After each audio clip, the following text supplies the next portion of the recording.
Hello every one, welcome back. So ഇന്നത്തെ എൻക്ലിക് സാറിന്റെ വീഡിയോയിൽ ഞാനൊരു ക്വസ്റ്റ്യൻ എടുത്തിട്ടുണ്ട്. ഈ ക്വസ്റ്റ്യൻ എന്താണെന്നും ഇതിനകത്തെ ഡീറ്റെയിൽസും നമുക്ക് ഡീറ്റെയിൽഡ് ആയിട്ട് ഡിസ്കസ് ചെയ്യാം. സോ ആദ്യം ക്വസ്റ്റ്യൻ ഒന്ന് വായിച്ചു നോക്കാം. The nurse is caring for a client newly diagnosed with macrocytic anemia.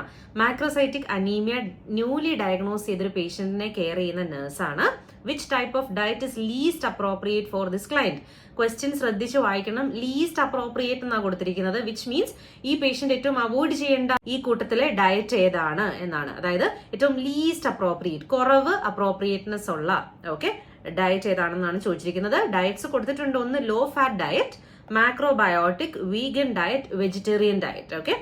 So എന്താണ് low fat diet, macrobiotic diet എന്താണ്, വീഗൻ എന്താണ്, വെജിറ്റേറിയൻ എന്താണ്, മാക്രോസൈറ്റിക് അനീമിയ എന്താണെന്നൊക്കെ അറിഞ്ഞാൽ നമുക്ക് ഈ ഒരു ക്വസ്റ്റ്യൻ ചെയ്യാൻ പറ്റും. സോ നമുക്ക് അതൊക്കെ ഒന്ന് ഡീറ്റെയിൽഡ് ആയിട്ട് നോക്കാം. സോ ഞാൻ പറയുന്ന കൂട്ടത്തിൽ തന്നെ നിങ്ങൾ പഠിച്ചു പോവാ. ആദ്യം എന്താണ് മാക്രോസൈറ്റിക് അനീമിയ എന്ന് ഞാൻ പറഞ്ഞുതരാം. മാക്രോസൈറ്റിക് അനീമിയ എന്ന് പറയുന്നത് ഒരു ബ്ലഡ് ഡിസോർഡർ ആണ്. നമ്മളുടെ ബോൺ മാരോ അബ്നോർമലി ലാർജ് ആയിട്ടുള്ള റെഡ് ബ്ലഡ് സെൽസിനെ പ്രൊഡ്യൂസ് ചെയ്യുന്ന കണ്ടീഷനാണ് മാക്രോസൈറ്റിക് അനീമിയ. റെഡ് ബ്ലഡ് സെൽസിന് നോർമലി ഫംഗ്ഷൻ ചെയ്യാൻ ന്യൂട്രിയൻസ് ആവശ്യമാണ്. സോ ഈ അബ്നോർമലി ലാർജ് റെഡ് ബ്ലഡ് സെൽസിന് ന്യൂട്രിയൻസിന്റെ അഭാവം അല്ലെങ്കിൽ ലാക്ക് ഓഫ് ന്യൂട്രിയൻസ് ഉണ്ടായിരിക്കും. സോ ഒന്നുകൂടെ ഞാൻ പറയാം. മാക്രോസൈറ്റിക് അനീമിയ എന്ന് പറയുന്നത് നമ്മുടെ ബോൺ മാരോ അബ്നോർമൽ ആയിട്ടുള്ള റെഡ് ബ്ലഡ് സെൽസിനെ, ലാർജ് റെഡ് ബ്ലഡ് സെൽസിനെ പ്രൊഡ്യൂസ് ചെയ്യുന്ന ഒരു കണ്ടീഷനാണ്.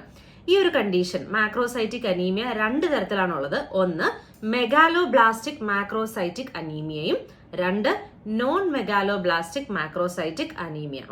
ഇത് രണ്ടും എന്താണെന്ന് നമുക്ക് നോക്കാം. So first one, megaloblastic macrocytic anaemia. ഇതെന്താന്ന് നോക്കാം. നമ്മളുടെ ബോഡിക്ക് ആവശ്യമായ വിറ്റമിൻ B12 അല്ലെങ്കിൽ വിറ്റമിൻ B9, ഫോളേറ്റ് ഇത് ആവശ്യത്തിന് ലഭിക്കാത്തപ്പോഴാണ് മെഗാലോബ്ലാസ്റ്റിക് മാക്രോസൈറ്റിക് അനീമിയ ഉണ്ടാവുന്നത്. നമ്മളുടെ ബോഡിക്ക് ഇനഫായിട്ട് വിറ്റമിൻ B12 ലഭിക്കാത്തപ്പോൾ. രണ്ടാമത്തത് നോൺ മെഗാലോബ്ലാസ്റ്റിക് മാക്രോസൈറ്റിക് അനീമിയ എന്ന് പറയുന്നത് വേറെ ഏതെങ്കിലും മെഡിക്കൽ കണ്ടീഷന്റെ ഫലമായിട്ട് നമ്മളുടെ ബോഡിക്ക് ന്യൂട്രിയൻസ് അബ്സോർബ് ചെയ്യാൻ പറ്റാതെ വരിക. സോ നമ്മൾ ഇനഫായിട്ടുള്ള ന്യൂട്രിയൻസ് എടുക്കുന്നുണ്ടായിരിക്കും, ബട്ട് എന്താ സംഭവിക്കുന്നത്, വേറെ ഏതെങ്കിലും മെഡിക്കൽ കണ്ടീഷൻ ഉള്ളത് കൊണ്ട് ഈ ന്യൂട്രിയൻസ് നമ്മുടെ ബോഡിക്ക് അബ്സോർബ് ചെയ്യാൻ പറ്റാതെ വരിക. മനസ്സിലാക്കി പഠിക്കുക. സോ ഇപ്പൊ നിങ്ങൾക്ക് ക്ലിയർ ആയി കാണുമല്ലോ മാക്രോസൈറ്റിക് അനീമിയ എന്താണ്, അതിന്റെ ടൈപ്സ് എന്തൊക്കെയാണ്, ഇതെങ്ങനെയാണ് ഉണ്ടാവുന്നതെന്ന് ഒരു ഐഡിയ കിട്ടിയില്ലേ? ഒന്ന് ഓർത്ത് നോക്കുക, മൈൻഡിൽ പറഞ്ഞു നോക്കുക. So non megaloblastic macrocytic anaemia മറ്റ് മെഡിക്കൽ കണ്ടീഷൻസിന്റെ ഫലമായിട്ടാണെന്ന് ഞാൻ പറഞ്ഞു. അങ്ങനെയുള്ള 2-3 മെഡിക്കൽ കണ്ടീഷൻസ് ഞാൻ പറയാം. അതിലൊന്നാണ് മൈലോഡിസ്പ്ലാസ്റ്റിക് സിൻഡ്രോം. മൈലോഡിസ്പ്ലാസ്റ്റിക് സിൻഡ്രോം എന്ന് പറയുന്ന ഒരു ഗ്രൂപ്പ് ഓഫ് ഡിസോർഡർ ആണ്. ബോൺ മാരോയ്ക്ക് എന്തെങ്കിലും അബ്നോർമാലിറ്റി ഉള്ള സമയത്ത് ആ ബോൺ മാരോയ്ക്ക് ഹെൽത്തി ആയിട്ടുള്ള റെഡ് ബ്ലഡ് സെൽസിനെ പ്രൊഡ്യൂസ് ചെയ്യാൻ പറ്റാത്തപ്പോഴാണ് ഇതുണ്ടാവുന്നത്. അതിനെ റിലേറ്റഡ് ആണ്. പിന്നെയാണ് ആൽക്കഹോൾ എക്സസീവ് ആയിട്ട് കൺസ്യൂം ചെയ്യുക. സോ എക്സസീവ് ആൽക്കഹോൾ കൺസംഷൻ കാരണം നമ്മളുടെ ബോഡിക്ക് വിറ്റമിൻ B12 അല്ലെങ്കിൽ ന്യൂട്രിയൻസ് അബ്സോർബ് ചെയ്യാൻ കഴിയാതെ വരുമ്പോഴും ഇതേപോലെ ബോൺ മാരോ എന്ത് ചെയ്യും, ഹെൽത്തി ആയിട്ടുള്ള റെഡ് ബ്ലഡ് സെൽസ് പ്രൊഡ്യൂസ് ചെയ്യില്ല. അടുത്തതാണ് ഹൈപ്പോതൈറോയിഡിസം. ഹൈപ്പോതൈറോയിഡിസവും ഈ മാക്രോസൈറ്റിക് അനീമിയയുമായിട്ട് റിലേറ്റഡ് ആയിട്ടുള്ള ഒരു കണ്ടീഷൻ ആണ്. സോ മാക്രോസൈറ്റിക് അനീമിയ എന്താണെന്നും അതിന്റെ ടൈപ്സും നിങ്ങൾക്ക് ക്ലിയർ ആയി കാണും. ഇനി നമുക്ക് നമ്മുടെ ക്വസ്റ്റ്യനിലോട്ട് തിരിച്ചു വരാം. ഈ ഡയറ്റ് ഓരോന്ന് നോക്കുമ്പോൾ ഒന്നാമത്തെ ഡയറ്റ് ലോ ഫാറ്റ് ഡയറ്റ് ആണ്. ലോ ഫാറ്റ് ഡയറ്റ് എടുക്കുന്നത് കൊണ്ട് മാക്രോസൈറ്റിക് അനീമിയനെ അത് ബാധിക്കുകയോ ഒന്നും ചെയ്യില്ല, അതിന്റെ റിസ്ക് കൂടുകയോ ഒന്നും ചെയ്യില്ല. സോ അത് നമുക്ക് അവോയ്ഡ് ചെയ്യാം, എലിമിനേറ്റ് ചെയ്യാം. മാക്രോബയോട്ടിക് ഡയറ്റ് എന്ന് പറയുന്നത് ഹോൾ ഗ്രെയിൻസ്, ബീൻസ്, അതുപോലെ തന്നെ സീ ഫുഡ്, ഫിഷ് ഒക്കെ ഇൻക്ലൂഡഡ് ആയിരിക്കുന്ന ഒരു ഡയറ്റ് ആണ്. സോ നമുക്കറിയാം ഈ സീ ഫുഡ്, ഫിഷ് ഒക്കെ ഈ മാക്രോബയോട്ടിക് ഡയറ്റിൽ ഇൻവോൾവ് ആയിരിക്കുന്നത് കൊണ്ട് തന്നെ ഈ സീ ഫുഡിലും ഫിഷിലും ഒക്കെ എന്തുണ്ട്, വിറ്റമിൻ B12 കുറച്ചൊക്കെ അടങ്ങിയിട്ടുണ്ട്. അപ്പൊ അതുകൊണ്ട് നമുക്ക് ഇത് അവോയ്ഡ് ചെയ്യാൻ പറയാൻ പറ്റില്ല. മാക്രോബയോട്ടിക് ഡയറ്റും മാക്രോസൈറ്റിക് അനീമിയയുടെ റിസ്ക് കൂട്ടുന്നില്ല. ഇനി അടുത്തതാണ് vegan diet. So vegan diet എന്ന് പറഞ്ഞു കഴിഞ്ഞാൽ എല്ലാ ആനിമൽ പ്രോഡക്ട്സും like for example meat, egg, dairy products എല്ലാം കംപ്ലീറ്റ്ലി അവോയ്ഡ് ചെയ്യാണ്. സോ നമുക്കറിയാം ഈ മീറ്റിൽ നിന്നോ ഫിഷിൽ നിന്നോ എഗ്ഗിൽ നിന്നോ ഒന്നും ഇവർക്ക് എന്ത് കിട്ടുന്നില്ല, ന്യൂട്രിയൻസ് കിട്ടുന്നില്ല. അപ്പൊ വീഗൻ ഡയറ്റ് എന്ന് പറഞ്ഞാൽ എല്ലാ ആനിമൽ പ്രോഡക്ട്സും അവോയ്ഡ് ചെയ്യാണ്.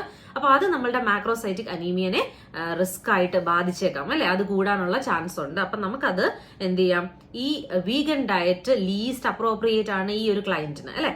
പിന്നെ വെജിറ്റേറിയൻ എന്ന് പറയുന്നത് വെജിറ്റേറിയൻ ഡയറ്റിൽ ചിലർ എഗ്സ്, അതായത് ഡയറി പ്രോഡക്ട്സ് എടുക്കാറുണ്ട്. ഓക്കെ, മീറ്റ് ഒക്കെ അവോയ്ഡ് ചെയ്തിട്ട് എഗ്സും ഡയറി പ്രൊഡക്റ്റും എടുക്കാറുണ്ട്. അപ്പൊ എഗ്സിലും എന്താണ് ഈ ഡയറി പ്രൊഡക്റ്റിലും ഒക്കെ വിറ്റമിൻ B12 അഡിക്വേറ്റ് ആയിട്ട് അടങ്ങിയിട്ടുണ്ട്. അപ്പൊ അത് ഈ പേഷ്യന്റ് അവോയ്ഡ് ചെയ്യാൻ പറയാൻ നമുക്ക് പറ്റില്ല. ഓക്കെ, അപ്പൊ വീഗന്റെയും വെജിറ്റേറിയന്റെയും ഡിഫറൻസ് നിങ്ങൾക്ക് മനസ്സിലായല്ലോ. വീഗൻ എന്ന് പറഞ്ഞാൽ എല്ലാം അവോയ്ഡ് ചെയ്യുക, ഡയറി ഉൾപ്പെടെ, ഫിഷ്, സീ ഫുഡ് എല്ലാം, ഓക്കെ, എഗ്സ് എല്ലാം അവോയ്ഡ് ചെയ്യാണ്. Meat, animal products completely. അപ്പൊ അവർക്ക് എന്ത് കിട്ടുന്നില്ല? ഈ വിറ്റമിൻ B12 അല്ലെങ്കിൽ ഈ ന്യൂട്രിയൻസ് അവർക്ക് ലഭിക്കുന്നില്ല. അപ്പൊ നമുക്കത് ഈ ഒരു കണ്ടീഷനിൽ എന്ത് ചെയ്യണം? ലീസ്റ്റ് അപ്രോപ്രിയേറ്റ് ആണ് ഏത്? Vegan diet. ബട്ട് വെജിറ്റേറിയൻ എന്ന് പറയുന്നത് അവര് ഡയറി പ്രൊഡക്ട്സ് എടുക്കും, എഗ് പ്രൊഡക്ട്സ് ഒക്കെ എടുക്കും. അപ്പം എന്താണ്? വിറ്റമിൻ B12 കിട്ടും അതിൽ നിന്ന്. അപ്പം നമുക്കത് അവോയ്ഡ് ചെയ്യാൻ പറയാൻ പറ്റില്ല, ലീസ്റ്റ് അപ്രോപ്രിയേറ്റ് ആണെന്ന് പറയാൻ പറ്റില്ല. ഓക്കെ, വീഗൻ ഡയറ്റ് ആണ് ഇവിടുത്തെ ആൻസർ, കറക്റ്റ് ഓപ്ഷൻ എന്ന് പറയുന്നത്. അപ്പൊ നിങ്ങൾക്ക് ഈ ക്വസ്റ്റ്യൻ ക്ലിയർ ആയെന്ന് വിശ്വസിക്കുന്നു. ലോ ഫാറ്റ് ഡയറ്റ് മാക്രോസൈറ്റിക് അനീമിയുമായിട്ട് റിലേഷൻ ഉള്ള ഒരു ഡയറ്റ് അല്ല. മാക്രോബയോട്ടിക്കിലും ചെറിയ സീ ഫുഡും ഫിഷും ഒക്കെ ഇൻക്ലൂഡഡ് ആയിരിക്കുന്നത് കൊണ്ട് അതിൽ എന്തുണ്ട്? വിറ്റമിൻ B12 ന്യൂട്രിയൻസ് കുറച്ച് അടങ്ങിയിട്ടുണ്ട്. വീഗനിലാണ് ഒട്ടും ഇല്ലാത്തത്, അതുകൊണ്ടാണ് അത് ലീസ്റ്റ് അപ്രോപ്രിയേറ്റ് ആയിട്ട് നമ്മൾ ചൂസ് ചെയ്തത്. ഓക്കെ, സോ ഈ വീഡിയോയിലൂടെ മാക്രോബയോട്ടിക് ഡയറ്റ് എന്താണ്, വീഗൻ എന്താണ്, വെജിറ്റേറിയൻ എന്താണ്, മാക്രോസൈറ്റിക് അനീമിയ എന്താണെന്നൊക്കെ നമ്മൾ പഠിച്ചു. നിങ്ങളൊന്ന് കാണാതെ പറഞ്ഞു നോക്കുക നമ്മൾ പഠിച്ച കാര്യങ്ങളൊക്കെ. സോ ഈ വീഡിയോ യൂസ്ഫുൾ ആയെങ്കിൽ താഴെ കമന്റ് ചെയ്യുക. Thank you so much for watching this video.